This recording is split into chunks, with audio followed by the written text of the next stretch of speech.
S'élevant à plus de 3 000 milliards de francs CFA, la dette intérieure représente plus de la moitié de la dette publique selon les observateurs.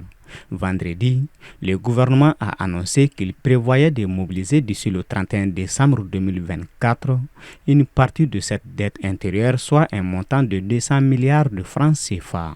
Une dette, ça se paye. Et le fait de prendre la décision de payer, c'est extrêmement important. Mais aujourd'hui, le pays a besoin de ressources financières. Vous savez, on ne peut pas avoir de grandes ambitions économiques sans avoir les moyens financiers.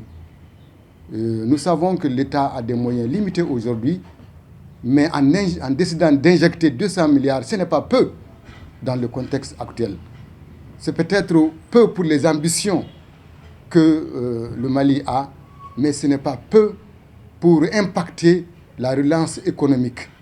Même si ce montant, selon les observateurs, ne représente qu'une infime partie de la dette intérieure, cet effort du gouvernement vise à alléger les contraintes liées au fonctionnement des entreprises et constitue une étape significative vers la stabilisation de l'économie nationale. Le secteur privé, en général, était confronté à beaucoup de trésorerie, parce que nous avons beaucoup d'opérateurs économiques qui travaillent plus avec l'État. Et du coup, les 70% de leur chiffre d'affaires est constitué par les marchés d'État, donc par la commande publique.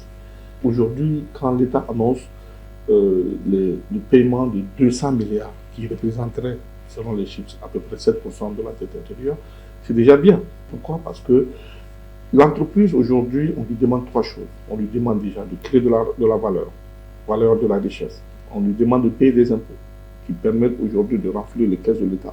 On lui demande de créer des emplois. Et donc, tout ceci n'est possible que lorsque le chiffre d'affaires que l'entreprise réalise est payé. Selon lui, cette initiative pourrait engendrer d'autres impacts positifs, notamment au niveau du quotidien de la population. Déjà, je me dis certainement certains ont des salaires impayés. Donc, ces entreprises qui sont concernées pourront payer ces salaires-là, même si ce n'est pas tous les salaires, mais ils vont quand même payer une baisse de ces salaires. Ensuite, il y a certaines qui ont certainement aussi des fournisseurs qui doivent régler, et même des engagements au niveau de la banque. Pour rappel, la dette intérieure concerne principalement les dettes dues aux entreprises locales pour les services et les travaux effectués pour les comptes de l'État. Cette perspective de remboursement devrait offrir aux entreprises concernées une bouffée d'oxygène pour relancer leur activité.